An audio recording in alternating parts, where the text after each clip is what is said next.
As the trade deadline gets closer and the Flames continue to unfortunately lose games, something has Flames fans very, very fired up. And it also begs a very, very important question. Welcome to Flames Digest. I'm Mark Griffith. If you're new around here, make sure you subscribe because 88.5% of the people watching are not subscribed. So if you like the Flames, you want to stay updated on all the latest news, reports, and rumors, then make sure you stick around. But like I said, there's a big question to ask that has sparked a bit of a debate in the Flames community and just the hockey community in general. And that, of course, revolves around our trade chips. Now, this video, as you can tell from the thumbnail, I'm talking about Chris Tanev and Noah Hanifin. And the big question is, to sit or not to sit? I know, I made it sound so Shakespearean, but it's true. You know, you don't want your best trade assets to get injured close to the trade deadline. And the way Hanifin and Tanev play, the minutes they log, you know, how much they're out there night in, night out, even in practice, you can argue as well. There's definitely room to be scared about injuries. And now an article came out by Pat Steinberg, and it was titled, "As Trade Speculation Swirls, Will Flames Consider Sitting Hanifin and Tanev?" That's the big question. I like to put it as to sit or not to sit, just to make it sound a little crazier.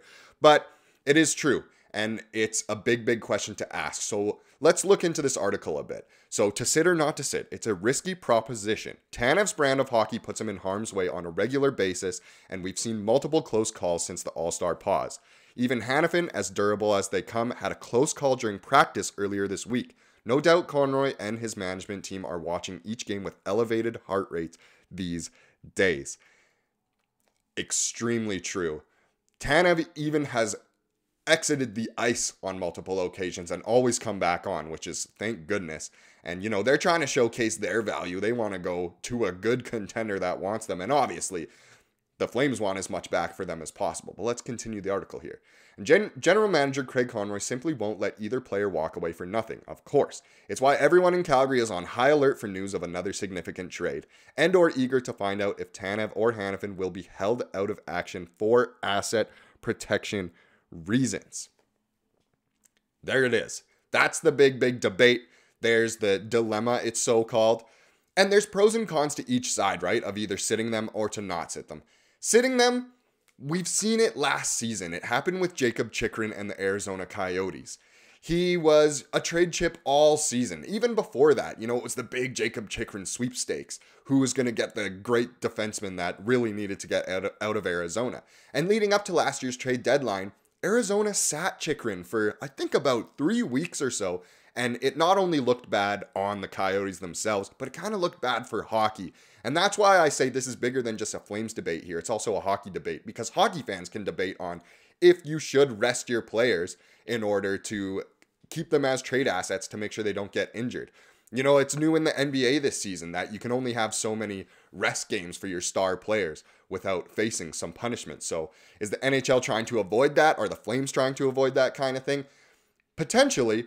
And with Tanev and Hanifin as well, just like it was with Chychrun, they're great, great defensemen. And of course, they're always, the body is on the line, and they could get injured literally at any point in the game. Now, hopefully it would never happen, and thank goodness it hasn't happened yet.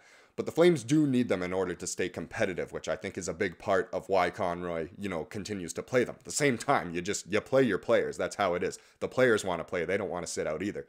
It kind of impacted Chychrun last year. Obviously, he got traded to Ottawa. He actually started pretty hot, but maybe a little bit rusty, you know, just, again, didn't look great on the Coyotes, who, as we all know, are a very esteemed organization. They are just the role model when it comes to how to run things. But I don't know. It's very, very interesting. Just on Hanifin as well, there's a new report. It literally came out right before I recorded this, so that's why I'm throwing it in. But it, of course, comes from Frank Saravalli and the Daily Faceoff, but it talks about the Hanifin trade rumors. And so it looks as though he doesn't think any Canadian teams are looking to trade for him due to his want to play in the U.S. We know all that already. Mentions Tampa as a preferred Hanifin destination, but they may not have the assets, cap space, or if it's mutual. Great. That's exactly what we want to hear. Frank says he had Detroit, New Jersey, the Islanders, Tampa, and Vegas are legit landing spots for Hanifin, so that may hamper Calgary's return. I mean, it's an update, and of course I'm going to show you the big news, the big reports, the big tweets, whatever, but that sounds so anti-Flames. Oh, great. Here are the good landing spots for Hanifin, but it looks as though the Flames might not get that much back, or they'll have to... What does that even mean? I don't know. I'm not a huge fan of seeing tweets like that. Frank Saravalli, you know, obviously, you go to him for a lot of hockey news, but it's interesting that he's saying, look, these are the legitimate landing spots, but the Flames might have to take or return less in order to get rid of Hanifin. When did it turn into getting rid of Hanifin? I still see it as, you know, we get to give Hanifin his duties and potentially sign long-term for you guys, for your benefit. You know, it's not like, oh, we have to offload Hanifin. Now, of course, with Friedman saying the report of, looks as though Hanifin's gone. You know, the agent hasn't said anything. The management hasn't said anything. Hanifin's gone.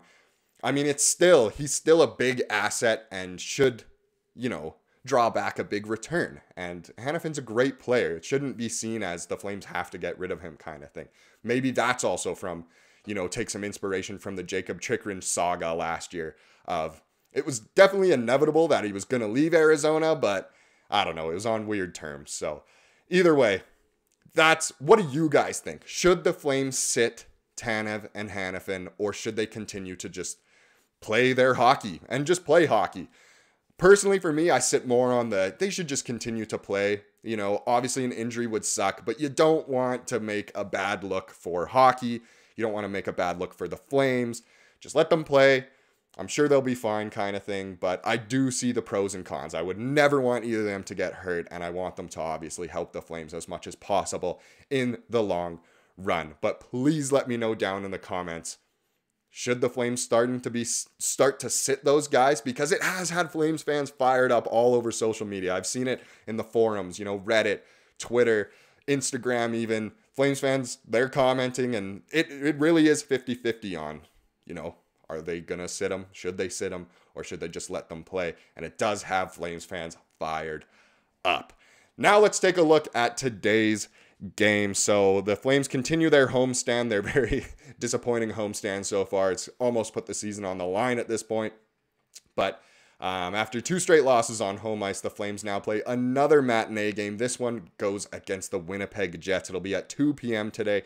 So if you're watching it before the game, hopefully the game has gone well and it's been a lot more entertaining than the last two. The Flames have kind of got walloped by San Jose and Detroit. Sounds like the 2000s with those scores, but yeah, obviously coming off a 5-0 loss against Detroit. Hopefully they play a lot better today against Winnipeg. You know, I'm glad in the last game they did take Markstrom out. That just didn't showcase his value, and he was getting hung out to dry out there, so I think that was smart. Do you think the Flames, if anything even remotely close happens to Hanifin or Tanev in this game, do you think they just kind of pull the plug and rest them? I don't know. Obviously, oh, sorry, wrong button there. Let me see. There we go. The defensive pairings for today are the same they have been since the trade deadline, or since the All-Star break, I should say. Hanifin and Tanev expected to log a lot more minutes again today against Winnipeg. So Winnipeg, they're a good team and they play strong. Obviously, there's always potential for injury, but there's potential for injury for anyone in any game. So in no way am I saying they're more injury prone or more at risk. It just obviously involves the Flames towards the trade deadline, which is getting very, very close here. I know the trade videos are crazy. I know there's going to be more on the channel, so just bear with them. But I'm sure there'll be some bigger reports soon. And actually later tonight, you can expect a video of a Leafs and Rasmus Andersson sort of saga that's building in the media. So thank you so much for watching this video. Please subscribe if you're new around here. Helps me out a lot. And enjoy the game. Go Flames, go.